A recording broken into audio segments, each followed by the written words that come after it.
Hola, en este video haré un listado de los modelos de bajo que usó el ex bajista de Queen John Deacon. Si quieres conocerlos sigue viendo el video. Este video es dedicado sobre todo a aquellos músicos, específicamente a los bajistas, que son fans de la banda Queen y que quizá estén interesados en comprar algún modelo que usó su bajista favorito, pero bueno, yo solo en este video te mostraré los modelos de bajo que se le han visto a John Deacon. Número 1.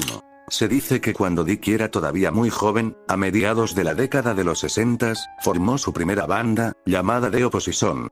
Originalmente aquí no tocaba el bajo, pero una vez que el bajista dejó la banda, John tuvo que asumir dicho papel.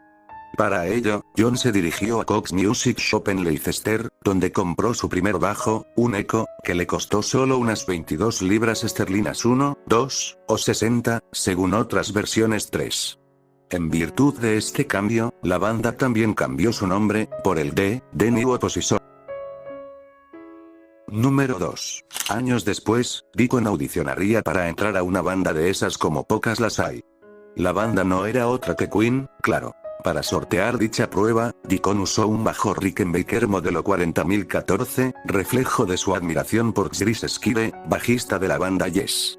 Luego solo lo utilizaría en unas cuantas ocasiones durante los primeros conciertos, dejándolo de lado el resto de su carrera, por problemas para grabar con él, lo que lo haría retomar sus queridos Fender Precision.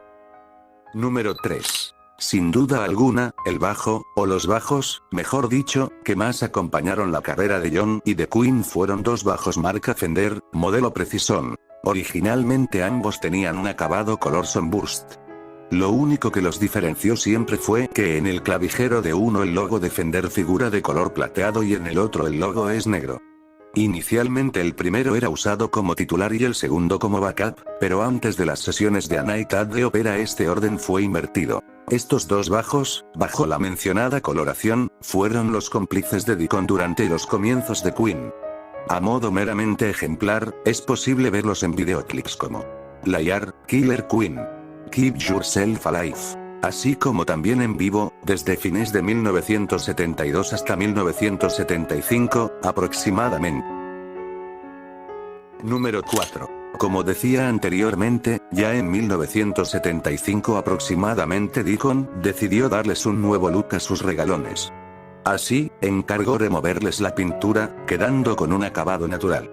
Asimismo, invirtió el orden de uso, pasando el de logo negro a ser su titular. Sin ánimos de exhaustividad, es posible ver estos bajos en su acabado natural durante el resto de la carrera de Dickie, hasta antes de Magic Tour en 1986, en vídeos como Bohemian Rhapsody, Somebody to Love, We Will Rock You, Spread Your Wings, Don't Stop Me Now, Bicycle Wraith, Crazy Little Thing Called Love, Save Me, Flash, Hammer to Fall, A Kind of Magic, y después de 1986, lo usa en vídeos como The Miracle.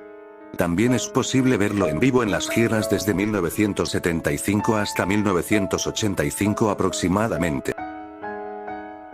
Número 5. Finalmente, justo antes de la última gira de Queen, Magic Tour, uno de estos bajos otra vez sería sometido a una remodelación, pues fue pintado de color negro. Bajo esta nueva apariencia se puede ver, por ejemplo, en vídeos como These Are the Days of Our Lives, No One But You.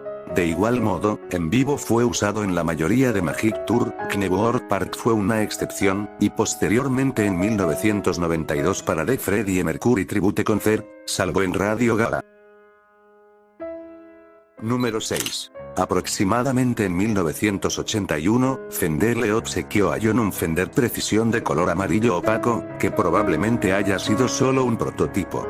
Fue usado para las grabaciones del álbum Hot Space, específicamente en temas como Body Language y Under Pressure. Es posible ver este bajo en algunos conciertos, como We Will Rock You y Rock Montreal, durante el tema Under Pressure. Número 7. A mediados de los 80s, John recibió otro Precision. Un modelo rojo, que usaría en algunos conciertos, tales como el concierto en Knebworth Park, en el que además casi lo destruye, como se puede ver en algunos vídeos al final de Radio Gaga, y de Freddie Mercury Tribute Concert, durante Radio Gaga. Igual cosa ocurre con algunos vídeos, tales como One Vision, I Want It All, Eadron, Montreux.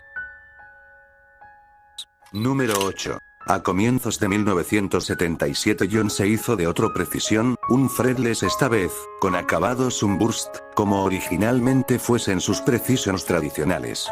La idea fundamental fue emular el sonido del contrabajo durante las presentaciones en vivo de 39. Además, fue ocupado para las versiones de estudio y en vivo de My Melancholy Blues, así como durante la grabación de Healous y para el álbum Jazz. Es posible verlo en conciertos de la época, como Houston 77, entre otros.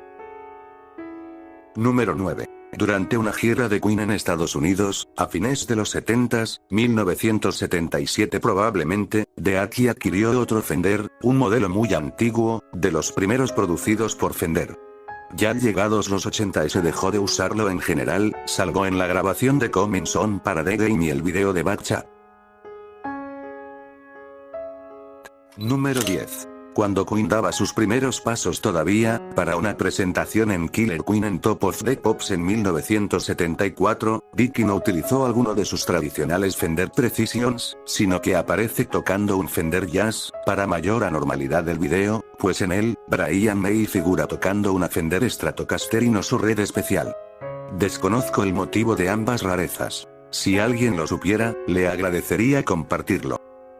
Número 11. Al poco andar de la gira de A de Races en los Estados Unidos, en 1977, Peter Ince compró para Deacon un Music Man modelo Stingray, de color Sunburst, que pasó a ser, al menos en esa gira, el bajo principal. Se dice que este bajo fue luego donado en Cleveland, en honor a la introducción al American Rock and Roll Hall of Fame. Es posible verlo en vídeos, tales como Tie Your Motor Down, We Are the Champions, Fabo to Met Heroes, Good Old Fashioned Loverboy, Another One Bites the Dust.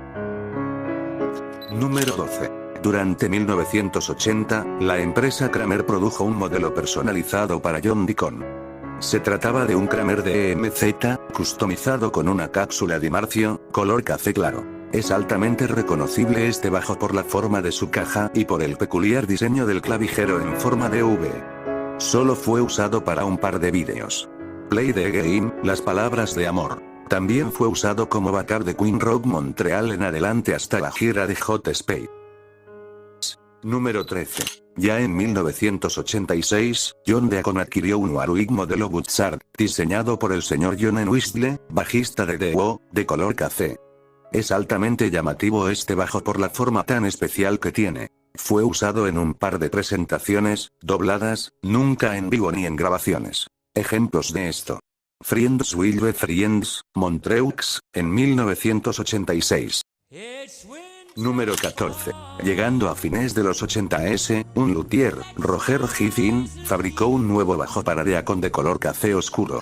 Consta de dos cápsulas y además lleva un fantasma en el espacio 12, en vez de los tradicionales 2 puntos. Es posible ver este bajo en varios vídeos de dicha época. Princess of the Universe, The Invisible Man. Breakthrough. Esa cosa llamada No Turning Back, de The Immortals, Who Wants to Live Forever, en la versión con Ian y Melinda. Número 15. Este bajo fue muy poco usado, incluso se dice que ni siquiera le pertenecía a Deacon, sino que fue sencillamente empleado durante unas sesiones de jam con Martin Chambers y Vitas Gerulaitis en 1983. Aparece en The Princess Trash Rock Concert nada más. Y bueno amigos, estos han sido todos los modelos de bajo que uso John Deacon, espero haber resuelto todas sus dudas, nos vemos hasta la próxima.